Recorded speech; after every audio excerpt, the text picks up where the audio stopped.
Hey guys, how you doing? We're going to try this setup because I totally missed the Wheel of Fortune. I missed it so much. So we're going to spin the wheel. We're also going to roll some astro dice to see what other signs or placements may be significant either to you or whoever this reading is about, or maybe it's just something going on in the current cosmos, that is affecting things going on, which there is a lot. There is a lot going on in the cosmos. We do have a moon in Gemini today. It is in trine to Mars and still in trine to Pluto, so they're still grand trining off. And there's just a bunch of stuff in prelude to the new moon in Virgo that we have coming up. So, which, by the way, all the information is in the description of the video to my Etsy shop if you guys want to go and get your own reading for it. We're going to spin the wheel. Okay. And while the wheel spins, I was getting some downloads during the pre-shuffle. And I wrote some notes. Gemini, here we go. Happy lunar return, Gemini. So someone is having major anxiety about taking a first step, afraid of the conflict and having to defend themselves or explain themselves. I feel like ultimately they're going to move forward because they do need a serious retreat from all of the energy that's around them. Communication about feeling like something is missing from life and needing a complete reset, right? Hey, Juanita, how are you? Needing a complete reset. So that was just the kind of stuff that I was getting during the pre-shuffle. I've got quite a few decks. I've got the Harrow cards. I've got my What's the Vibe deck. I've got the Tarot of the Abyss. I've got the Botticelli Tarot, and I've got my Catch the Snake deck. So I'm doing good. Thanks, Juanita. Let's see what other signs or placements are significant outside of Gemini. We have Neptune. We have Taurus. And we have 8th house. All right. So Neptune could also be Pisces, and the 8th house could also be Scorpio. You could have Taurus, Pisces, or Scorpio in the 8th house as a rising sign, or in the 2nd or 12th house, right? Because Pisces rules the 12th and Taurus rules the 2nd. You could have Venus in any of those signs or houses, and you could have Pluto and or Mars in any of those signs or houses. All right. If you do, chances are there is something significant in this message for you, especially if Gemini is not in your big three. Like I said, we do have a Gemini moon today and in real time. So if you are a Gemini moon, this may be even more significant for you. All right. So let's get started. Let's get started. What's up, Leo? I'm Sag. I'm Sag. I love Leos. All right. Spirit, please. Who are we talking to and about today? I know it's going to be a doozy of a reading, guys. I just kind of know. So if it's not your reading, accept the insight into whoever it represents in your life. It could just definitely be an overall vibe. Yeah, doozy of a reading. So we have the Cyclone, person number 1, and the Beating, person number 2. Both of these are strength cards, so definitely 2 strong-willed individuals, even if they're insisting on chaos. All right. What's the vibe? What's the vibe, Spirit? Yeah, that's intense, Kristen. How you doing? That is intense. What is the vibe, please, Spirit? Let's get some insight into the Cyclone. First, what's the vibe with the Cyclone that you would guide me to this particular deck?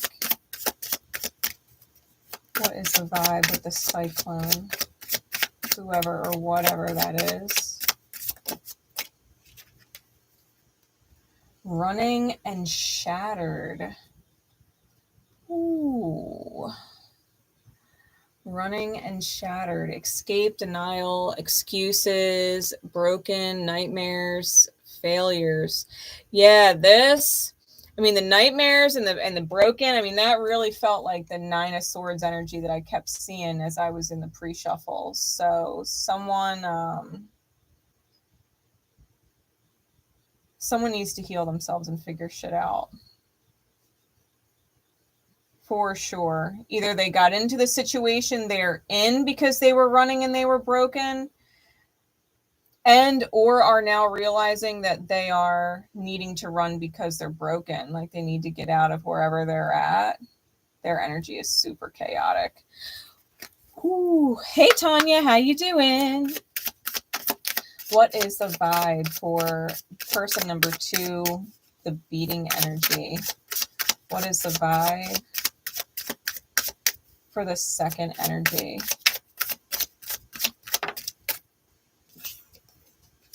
Nurturing.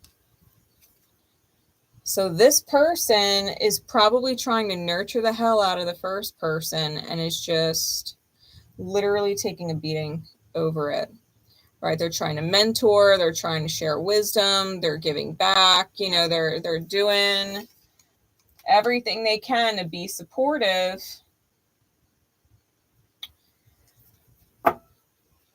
But it doesn't feel good, not with that beating card. And we have soulmate on the bottom. Keywords are twin flame, friendship, or romantic partner. So, you know, this is someone close to you, and you probably have some real energy invested in that. That's the bottom of the deck. So, all right. What is the bottom of the harrow? The Rakshasa. Okay. The Rakshasa. That's an intelligent card.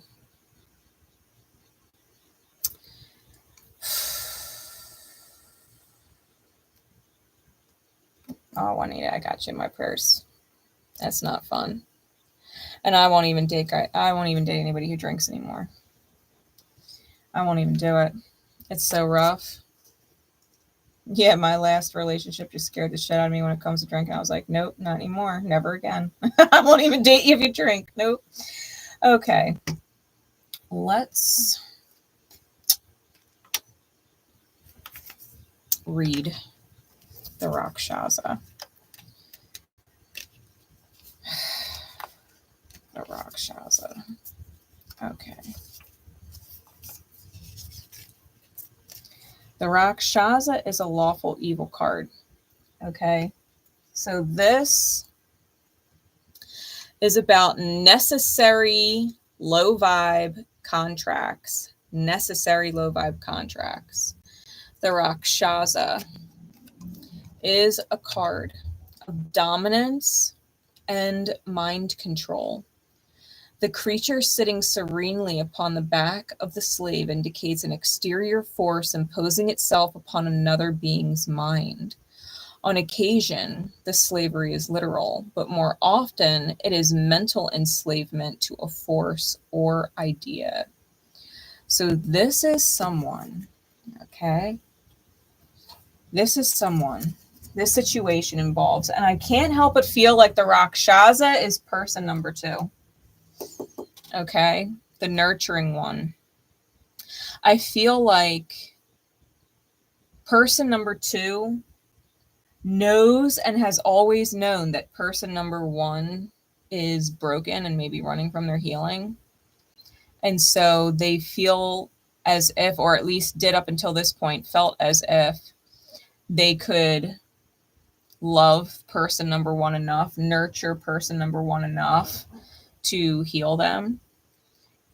If you've been on the twin flame journey, or you have had long-term sacred soulmates of in any capacity or title, you know that's not possible, right? People don't heal until they are good and ready to heal. Okay. Person number 2 is likely using their intelligence and or what they learned in the school of life as far as manipulating people to try and get an outcome. This person is probably too smart for their own good, and they think that they can heal or fix another person if they're just nice enough, kind enough, generous enough, sweet enough, loving enough, compassionate enough, empathic enough, right? All of those things. And I think it's driving person number one a little insane, to be completely fair. Like, the more they're nurtured and they're not familiar with that energy, the more they're pushing it away, or the more they're kind of losing their inside their own head. Like, they can't take it, especially because they can't reciprocate it. So I feel like it's reaching some kind of climax.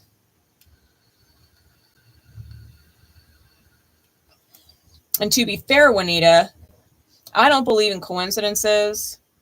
The fact that we have Neptune, Taurus, and the 8th house, that's Pisces, Scorpio, and Taurus, that is like huge indulgence energy, huge escapism energy, and definitely self-sabotage. So whatever is going on with these energies, there's definitely some kind of escape or vice involved, and it is self-sabotaging. So the cyclone,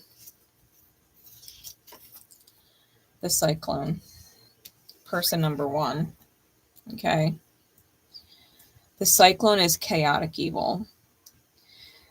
It's a force that tears through whatever it meets. This disaster does not come in the course of natural order, but is one that comes from the plots of intelligent beings. The cyclone signifies war, arson, or other plans that destroy everything they touch. Right now, this is D&D terms, but in real life, this is someone who is also just as intelligent. So you got two people. I feel like that Rakshasa card being the overall, I think both of these people are intelligent in their own way. Person number one is not dumb. They're not dumb by any means. They know what they're doing. And I feel like it's subconscious or unconscious, maybe even from past lives, with that Scorpionic, Piscean, 12th house, 8th house energy on the dice. It's definitely a mirror, right? Gemini. I feel like this person, whether they realize it or not, is set to completely tear apart person number two. It comes from their own misalignment, right? Being split or torn up inside their own self, right? That broken, shattered energy, running and escaping. They're in the mirror, right? Because this person is running and trying to escape from their own healing, which is why they're putting all the focus on person number one, so that they don't have to focus on healing themselves. Now, the beating is neutral evil. So it signifies coming under attack from all sides, but it can also indicate the dissolution of the self mentally. Whether the strength is of the flesh or the mind, it dissolves under the relentless attacks.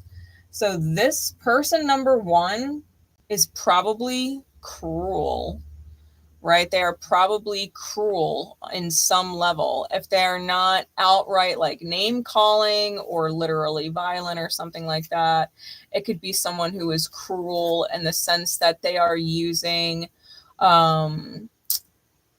their mood as a weapon, right? They could make this person feel like they're not good enough, even though they're doing 10 times more than a normal person would do for them.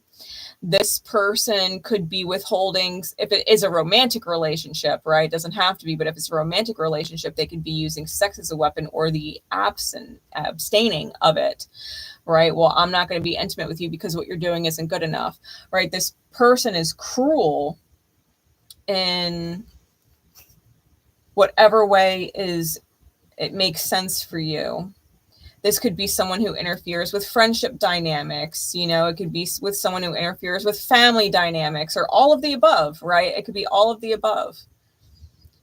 This person mentally tears this other person apart because this person feels like with all the love they're giving, it doesn't make sense that person number one is as volatile or psychically vicious as they are. Like, it doesn't make sense. You know what I mean? And so they're beating themselves up, trying to love harder, trying to do more, trying to be whatever they need to be in order to get person number one to heal.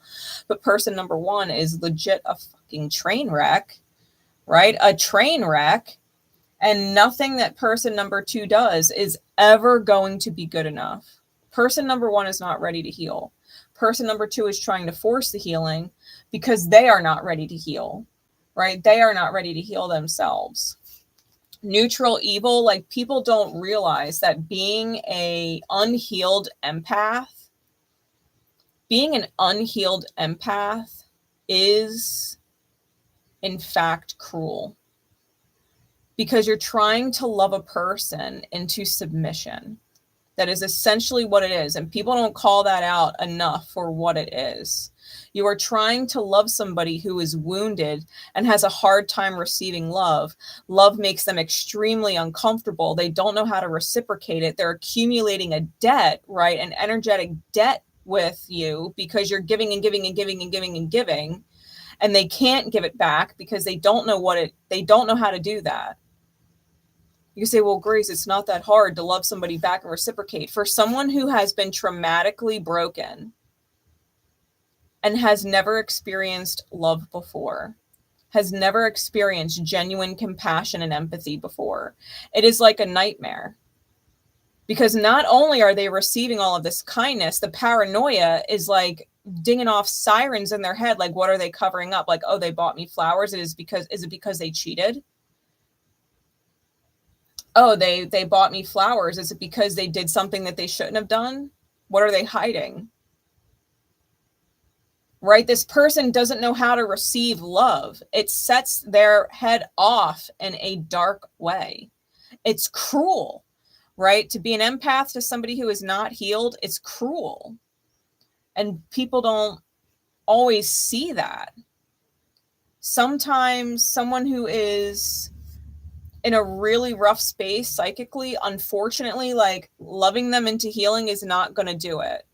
But pain is a powerful teacher, and they probably need to get set free so that they can experience the pain and heal through the pain, because that is what they're familiar with.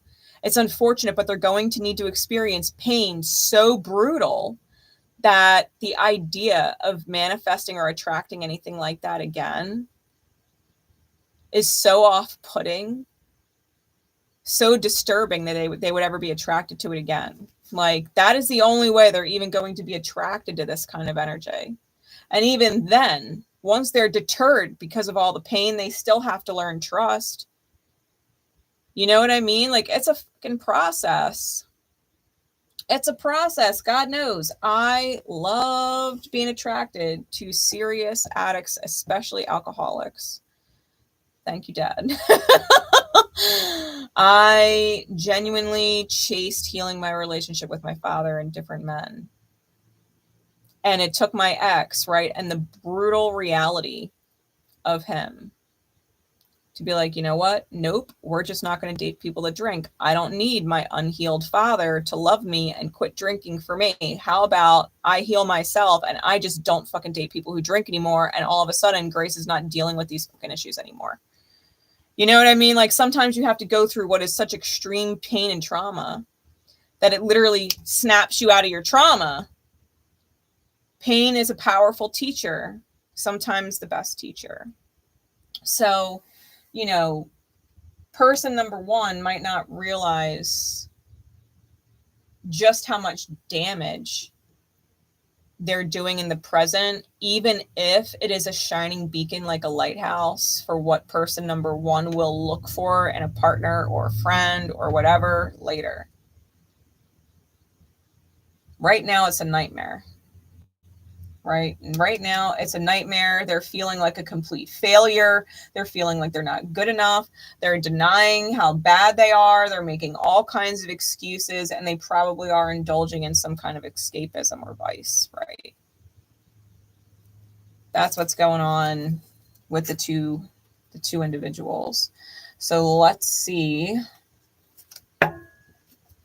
We're going to start with the Botticelli Tarot for person number 1. What is going on?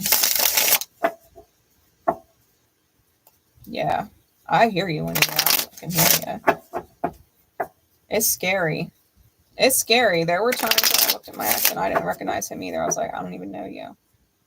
I don't even know you. He drank so bad. All right.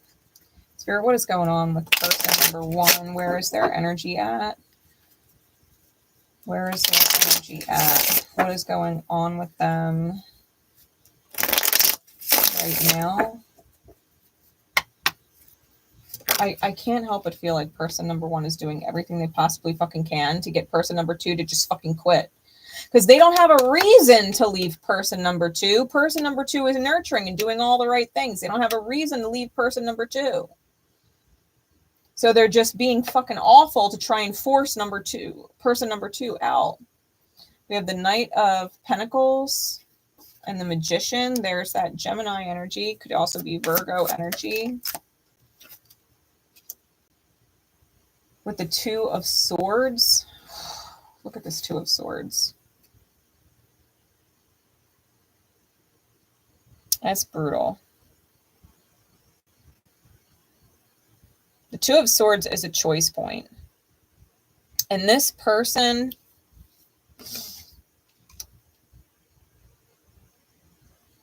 they are so at war with themselves. They actually, I feel like they do, in fact, have violent thoughts against person number 2.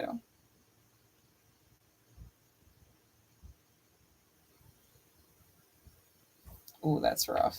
I don't like that download. Can't deny that I got the download, though. It's almost like they're wishing someone would just take person number 2 out so that they don't have to wait for them to leave them. Because like I said, they don't have any reason to leave them. It makes them look like the asshole because person number 2 is so loving, you know? But this person, look. Person number 1 could most definitely be feminine, regardless of gender, but quite possibly female. Like, they're feminine. They are receiving the masculine who is praying, and she's dragging him by the hair. Like, you can't understand, right? And she's holding a lily. Lily is a funeral flower. And he's praying. And she's like, I will drag you to your funeral. Like, the amount of pain that she's in, right? I will drag you to your funeral. You want to stay with me? I'll be the death of you. Ugh.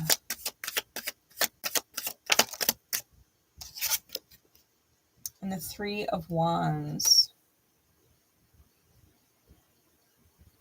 They might legit be thinking about leaving. And that might not be in their nature. And when and if they leave, they would disappear without a trace then. Because they're not going to want to explain themselves. They're not going to want to deal with the conflict and have to defend why they're doing what they're doing. They're most likely going to do one of those up and disappearing acts. Give me one more. Clarify that 2 of Swords.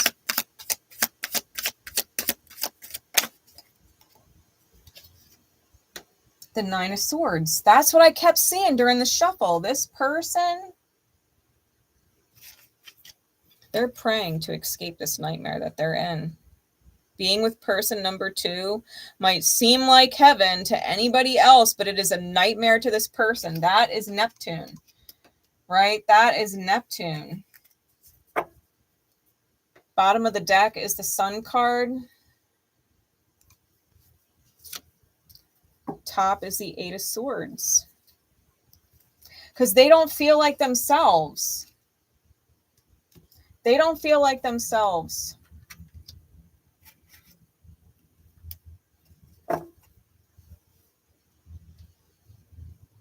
And they know They know that person number 2 doesn't know what to do. There could definitely be children involved. We got the Strength card under that, so super strong Leo energy. The Star is under that, so there's this Pluto opposition, right? In Aquarius, that's the Star card, Pluto opposed Leo. That would be squaring off against Taurus and Scorpio, right? Because they're all fixed signs. That creates Grand Cross energy. Major challenges. Major challenges.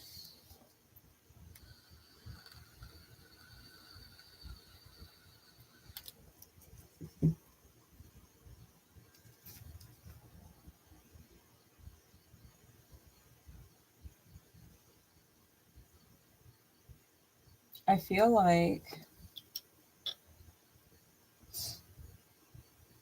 whoever this person is, it seems as though she's collecting like wildflowers or berries or something in her dress. But it also is kind of giving me like Hansel and Gretel, like leaving a trail of breadcrumbs vibes wherever they go. It's almost like they're doing everything and anything to find a way out.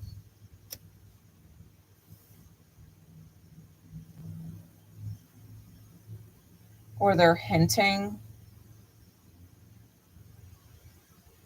If the Nine of Swords is person number 1, then I feel like they are the one communicating about feeling like they're missing something from their life and needing a complete reset.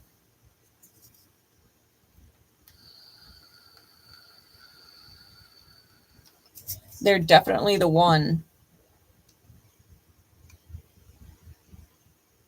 that is having the major anxiety about taking this first step.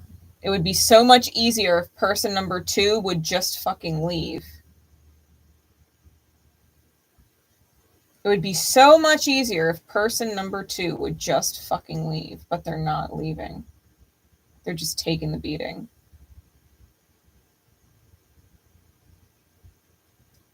Like, for how much person number 2 can't understand why person number 1 is not healing, person number 1 cannot for the life of them understand why person number 2 is still here.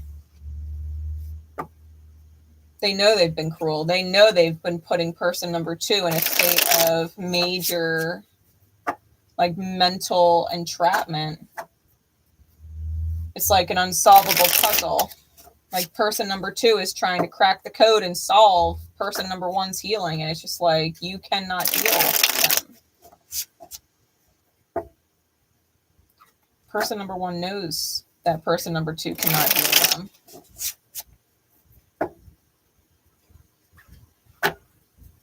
I got my catch the snake back. What is going on inside person number 2?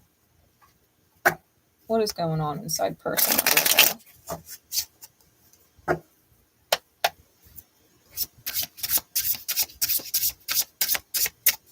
What is going on, please, Spirit?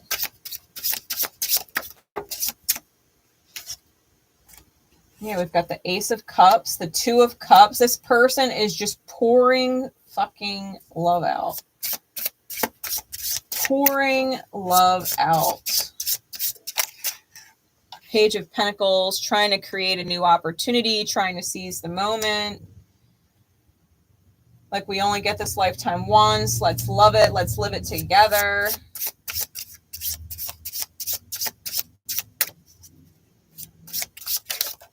Spirit is giving us this opportunity, and it's like they're missing the mark.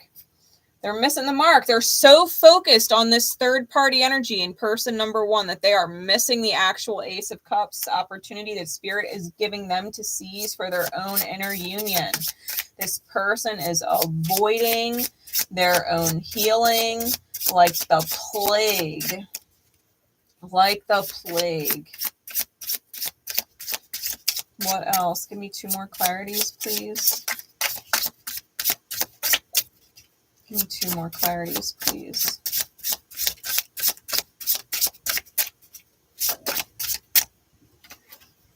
The 9 of Pentacles on the 2 of Cups. Like, they're treating their soulmate like they need all this love, but that 2 of Cups, that's supposed to be inner union. This person is supposed to be sovereign. They need to be single.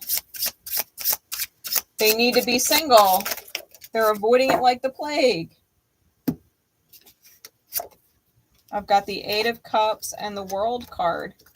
Like, they know if they walk away from this person, it's over forever. And they're not doing it. But walking away completes the cycle. Walking away closes the cycle out. It ends the toxicity because they're not wrong. This person would be gone for good. And they need to be. Right? And they need to be.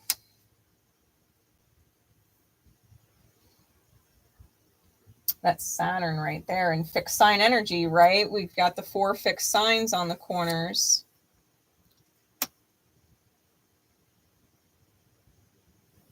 Jeez, like that is spirit pushing hardcore with divine discomfort. But this person knows, like, if they walk away, it's over for good. And they don't want to either take the loss, admit that they wasted, quote unquote, wasted their time and energy on somebody, wasted their love on somebody. All I have out here is Pentacles and Cups. It's emotional and it's financial.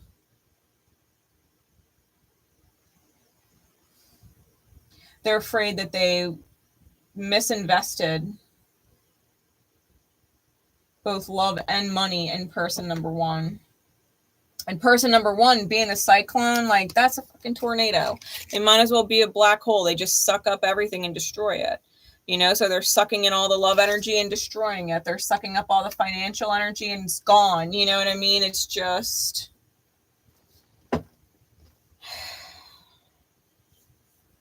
Person number two doesn't want to admit that they needed to heal. And that's why they manifested person number one.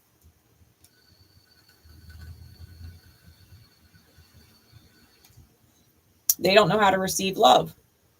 They don't know how to receive love. That's why they're with a person who doesn't love them, who is not giving them love or reciprocity in any way. They don't know how to be loved. That is why a person who doesn't know how to be loved is in their mirror.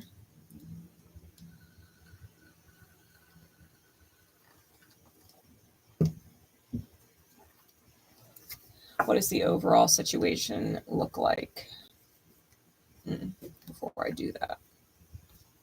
Bottom of the deck is the Hierophant. Taurian energy, again, could definitely be a marriage, literally, or a marriage to a belief system. And we've got, Taurus and Pisces, the Hanged Man.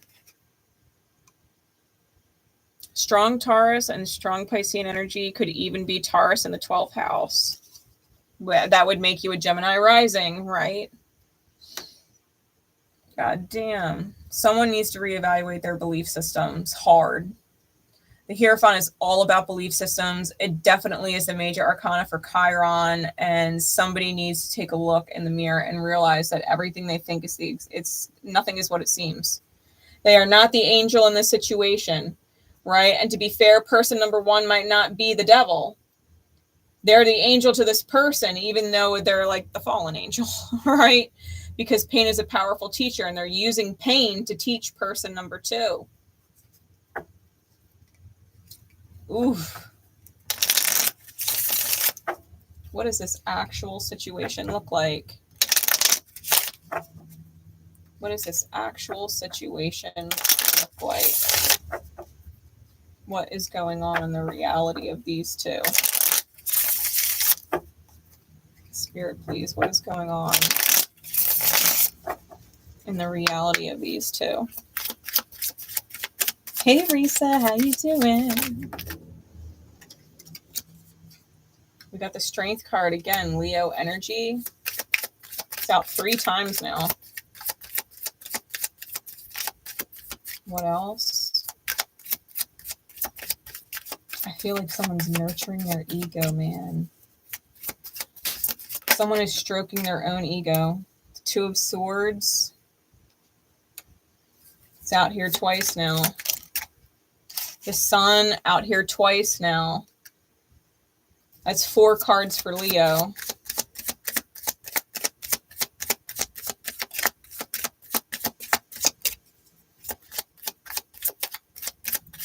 What is going on?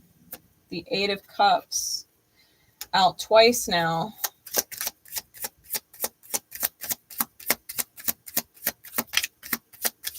I feel like both of these people know they have to leave each other. Why neither of them has done it yet? They need more pain, I guess. The Death card, Scorpionic energy. Yeah, they both know they need to move forward and they need to make it final. They need to stay away from each other. It's unhealthy. It's unhealthy. Ten of Swords in the reverse. In the reverse. So yeah, once this ends, once someone does move forward and it's final, the self-sabotage ends.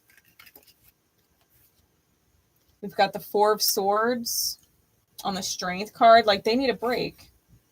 Ten of Pentacles on the Two of Swords. There's definitely some kind of finances or family ties. Judgment card, Scorpio again. On the Sun card. This is facing the realization that who you are choosing to be, right? The Sun. You're either the right light for the wrong person, or you're the wrong light for the right person. And either way, it doesn't work. Because person number two doesn't feel good being the quote unquote villain. They don't like being in this energy of constantly just tearing person number two to shreds, which they are. And person number two being in this light energy for the wrong person, you know what I mean? Like, it's just as painful. And they have to come to the realization that they are either in the right energy with the wrong person, or, like I said, the wrong person, the wrong energy with the right person. Like, it's divine that person number one is with person number two. It's just not meant to stay that way. Yeah, the Eight of Cups with the Ten of Cups. They have to move forward. And person number two, I feel like that's person number two trying to hold person number one. Like, no, don't move towards the sun. Don't move towards your light. She's got a child on her back. And that could very well be indicative of her inner child. It doesn't have to be an actual child. It could be her inner child. Like, she's choosing what is in her highest good. I say she because the card, but, you know, femininity is something that all genders hold. They're moving towards their Ten of Cups. That's that feeling I was picking up on, right? In the pre-shuffle at the very beginning. They feel like something's missing from life. They need a complete reset. Give me two more, please. Clarify Death and the Ten of Swords reversed.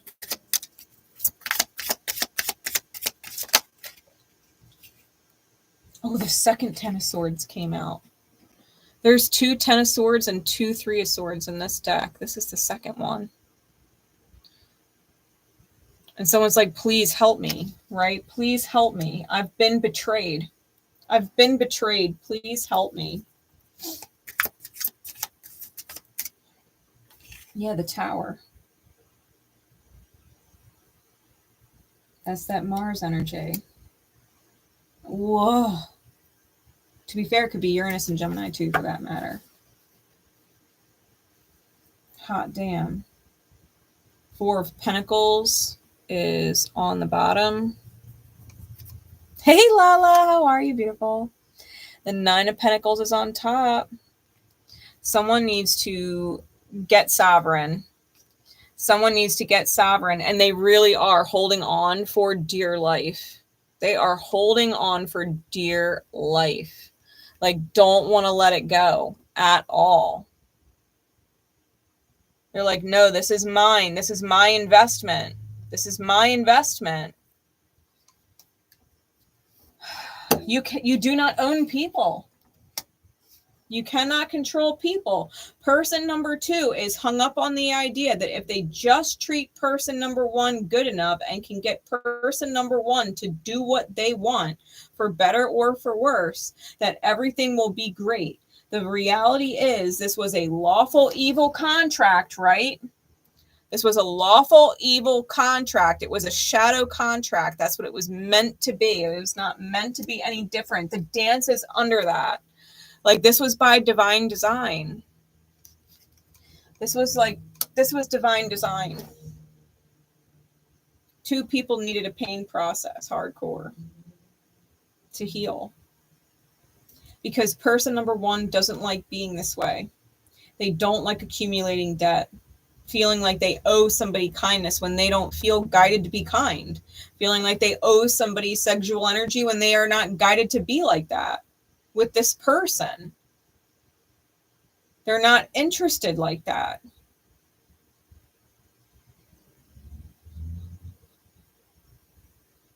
Even if it's not romantic and it's a friendship, like, you cannot love somebody into healing. And person number one is just deteriorating underneath the weight of the debt owed. The quote unquote love debt. Can't fucking take it anymore. Person number one doesn't want to reciprocate or love person number two. They just don't. Like, love is a choice. It's something that is inherent. It is not something you can convince somebody of. You can't be so good and so loving that someone just decides to love you one day. Either they treat you with that energy out of the gate or they don't. People are either honest with you from the gate or they're not. People either consider you out of the gate or they don't. And you can't force somebody to be a certain way with you. Like, that's synastry. That's synastry.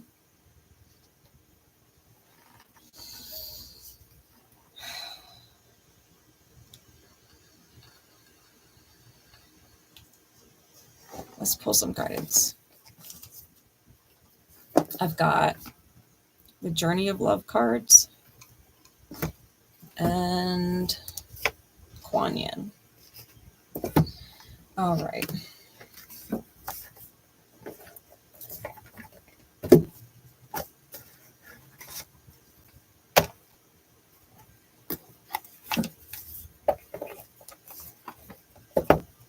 I feel like Journey of Love is going to be for person number one and Kuan Yin is for person number two, but they're in each other's mirror, so the guidance goes to both. But it definitely feels like Spirit's pulling me to each of them. So Spirit, what is the guidance from the Journey of Love deck for person number one?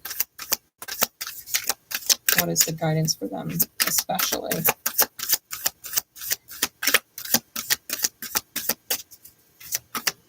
What card above all others, please?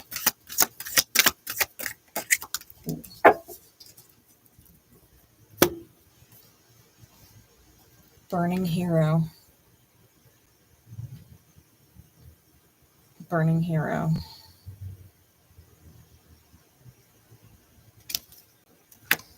All right. And what is the guidance card, please, for person number two especially?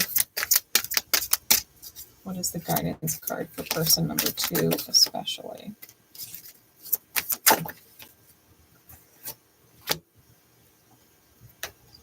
Call of the Dancing Crane and Sweeping Sister Willow. Card 4 and 31, so 44.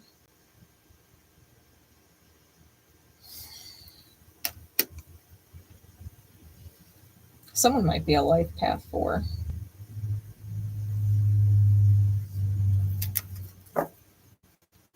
Okay. Burning Hero.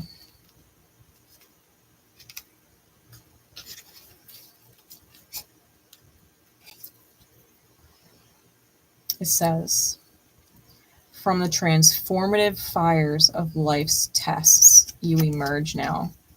Stronger in belief, self-belief, stronger in self-belief, overcoming self-doubt and fear, and shedding the layers that have held you back from burning as a naked flame of divine love.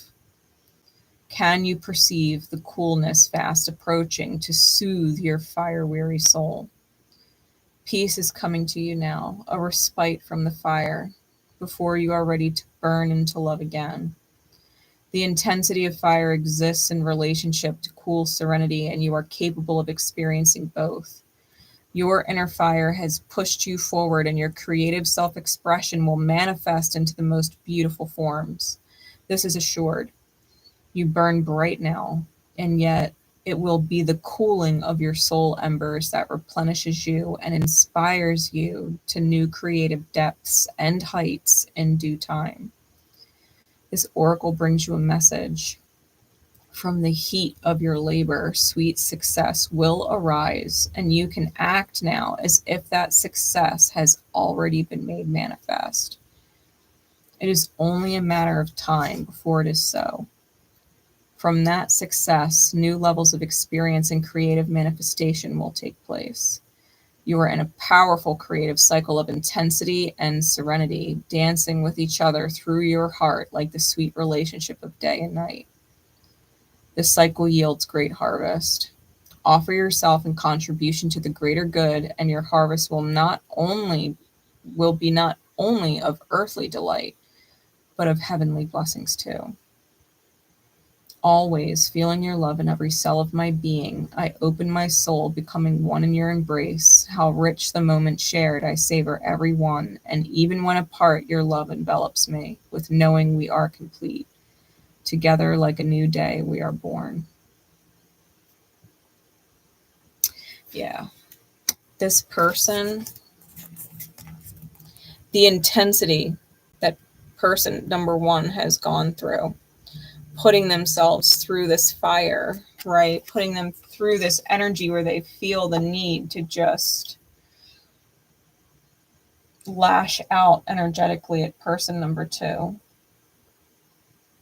Like, they do have the blessings coming to them. They do. Because person number two really did need that painful teacher, and person number one was that friend and soul who volunteered for the job. Yeah, I volunteer to do the shadow contract. I will be the quote unquote villain if that means that person number two can finally catch an eye for themselves and heal themselves, right? Person number one volunteered to be a brutal teacher for person number two. This whole time, person number two thought that they were healing person number one and that they were going to teach person number one. And this whole time, they've been teaching themselves how to love themselves. Person number two took the hard role. You can call person number one a narcissist. You can call person number one whatever you want to call them. But at the end of the day, that energy was required to help person number two face themselves. It was required. Person number two. Call of the Dancing Crane.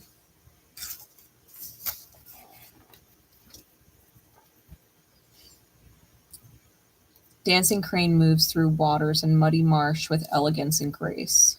The mating call and dance of the crane is full of beautiful movement and flow. There are times when the astral waters of our emotional life become stagnant and will benefit from the healing movement, grace, and beauty of the dancing crane.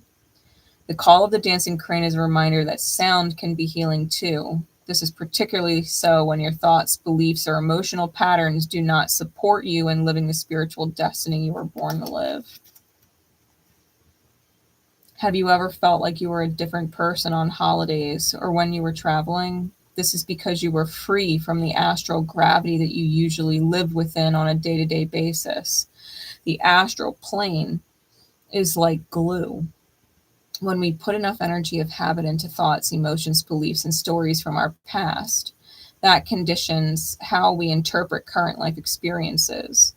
We can get stuck in astral gravity, unable to let go of ways of thinking and reacting, even if we really wish to do so. We can create sticky astral thoughts and beliefs that attach to houses, places, and people.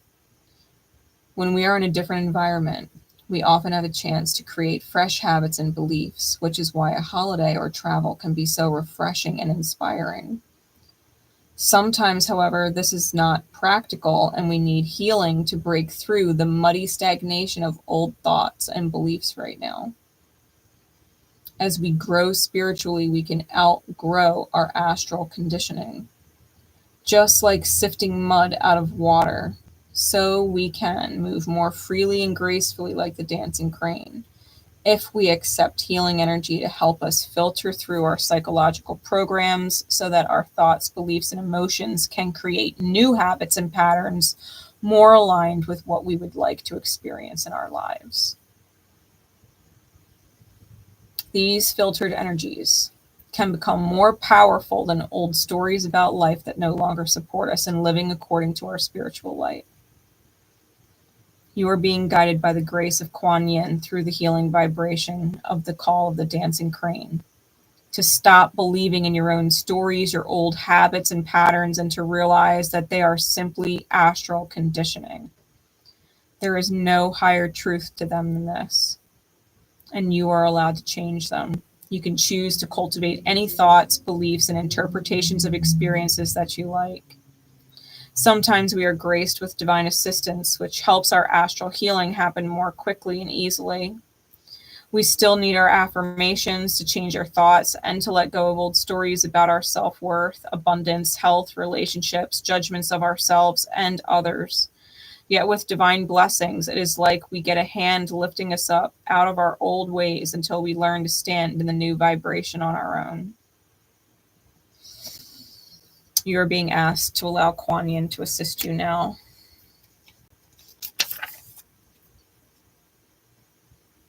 This is about getting you out of the mud, person number 2. Old habits, old belief systems, things that you were taught about how to perform right in life for other people, when you want their approval, when you want their reciprocity, right?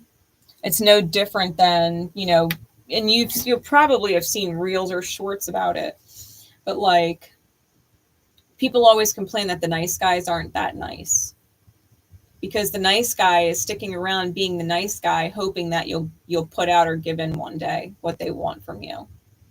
There's a difference between being nice and being kind. Being kind is a choice of character. Being nice is a choice of action, and it's usually motivated by something. Like, I legit had a friend who I considered a close friend for like 8 years. 8 years. And one day I was in a rough spot over my ex. I was upset, and he made his move. And I rejected him. I said, no, I don't look at you like that. Like, you're one of my best friends, but I don't view you like that. You're like a brother to me. And he snapped on a dime.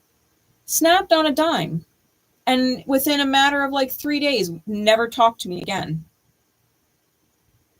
But he was nice to me for 8 years.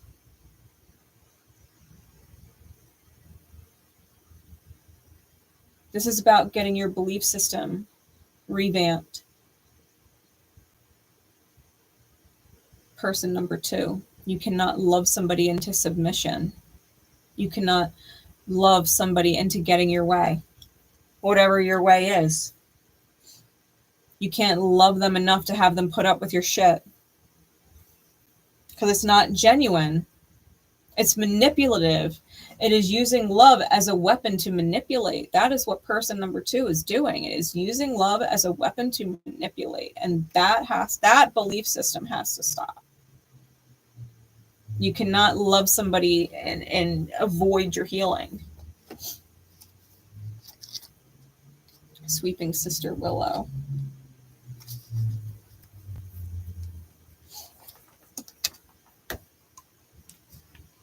Sweeping Sister Willow gently brings you healing for forgiveness and release of old pain now.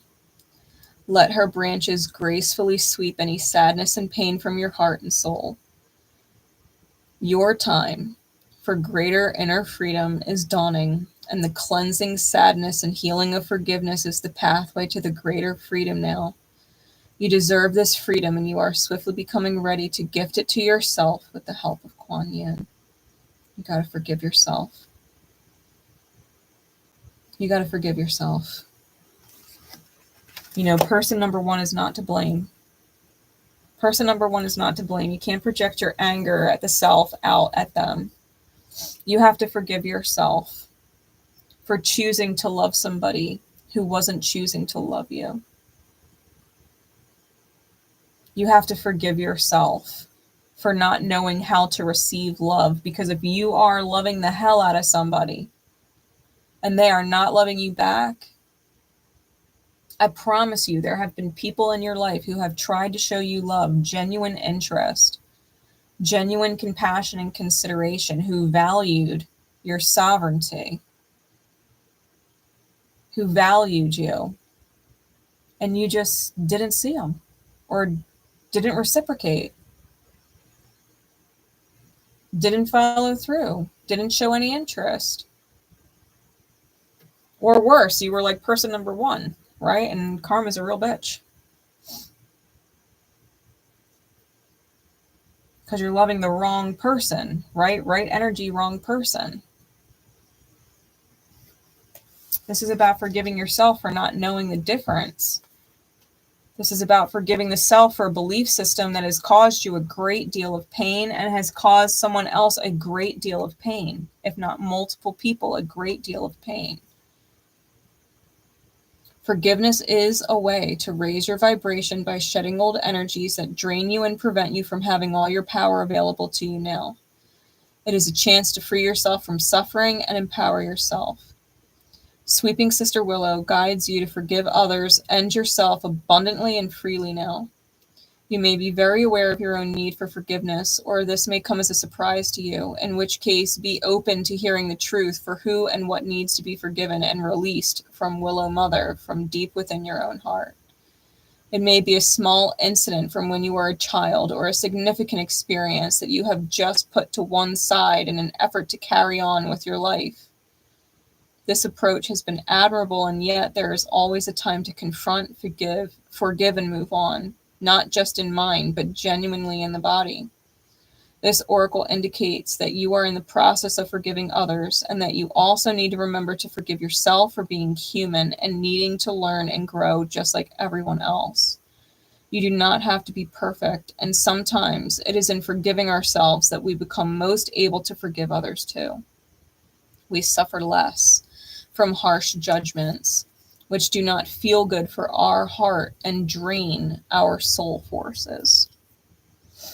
Instead, we experience more kindness, sweet nurturing from Sweeping Sister Willow, Kuan Yin, in her form of forgiveness and healing, and enjoy more peace of mind. Forgiveness is a powerful spiritual practice that helps you disconnect your energetic circuits from people, places, situations, and memories that can drain your power from the present moment and slow down your spiritual growth and the physical manifestation of your heart's desire and soul purpose.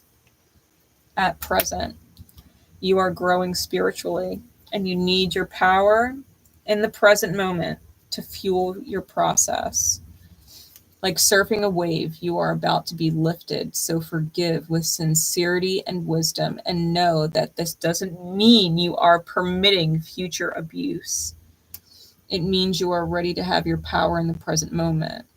You have compassion and allow the universe to direct the learning of every being on this planet. You let go of thoughts of revenge, and you free yourself from the past.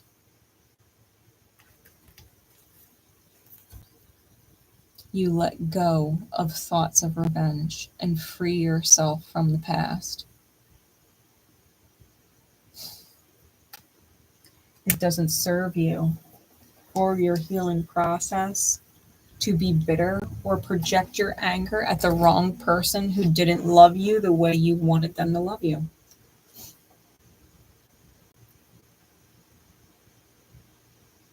You needed to heal. If you needed to heal some deep shit, you wanted to break familial curses, right? The curse ends with you. If you wanted to break this hardcore shit, what would you do if you were the universe, God, source, creator, who loves you unconditionally, and you wouldn't take the sweet medicine? You wouldn't take it. You didn't learn the quote unquote easy way. You insisted on learning the hard way. That's okay. But if you were the universe, God, source, spirit, creator, who loves you unconditionally, what would you do to help you heal? What lengths would you go to help you heal? If you did not know how to heal yourself, if you didn't know how to love yourself, if you didn't know how to forgive yourself for the people who have hurt you, if you were seeking revenge instead of seeking sanctuary in spirit, what would you do if you were the divine who loves you unconditionally and wants only for your healing and happiness and wholeness? Wants only for your fulfillment and peace? Wants only for you to experience what it is to love and be loved in return and escape the pain processes? What would you do?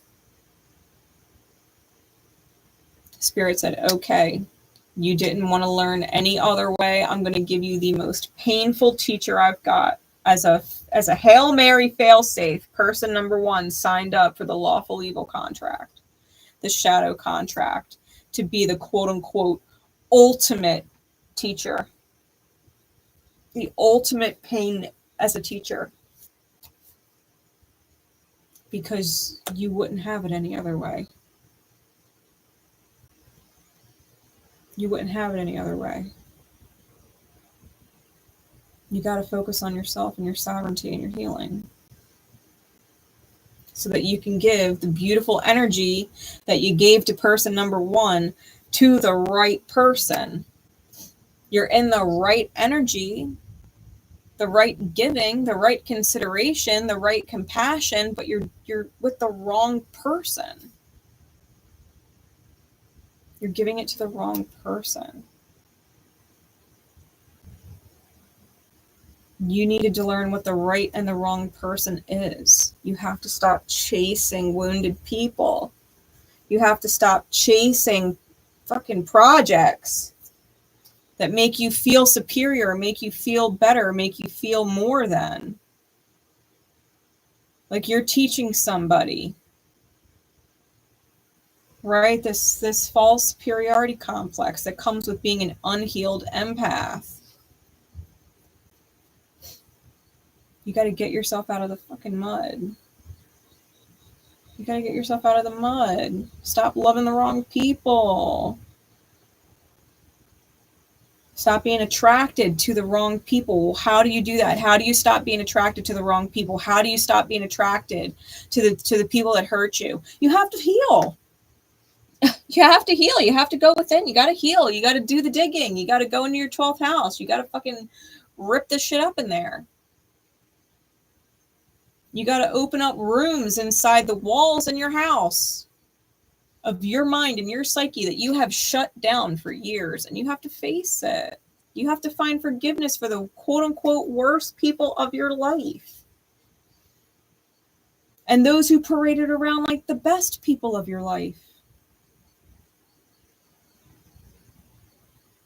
My parents are brutal. I had to forgive them both. They were brutal in different ways. My mother was a cyclone. My father was the beating card, taking the beating, being an empath, just taking a beating for my mother. And I grew up in chaos. I attracted toxic relationships, insisting on not being my mother, insisting that I could heal my father in different relationships that were just fucking toxic. It's just so toxic.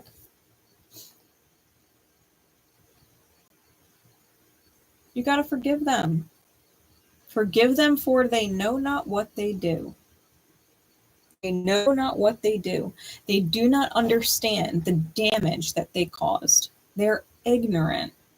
You are being blessed in this life to not remain ignorant. And what you heal in yourself, you heal within your entire family line, especially your children. Especially your children, if you have them, even if they're adults. You've got to heal. And person number 2 or person number 1, don't feel so bad. Don't feel like the asshole. Don't feel like something is fucked up and wrong with you. You know the kind of energy you deserve to receive. You do. You deserve all the energy that you're getting from person number 2, but you need it from the right person. Person number 2 is the wrong person for you. They're a shadow contract. You know you're capable of loving. You know you're capable of compassion. You know you're not a bad person. You know you are capable of great, beautiful love energy. It's just not with person number 2, and you can't force yourself to give that energy to someone that you are not genuinely drawn to. You are not a bad person. But you did have a hell of a role to play for person number 2. Forgive yourself. Give yourself permission to get out of the fire and go find soothing energy somewhere. Energy that you can be at peace in.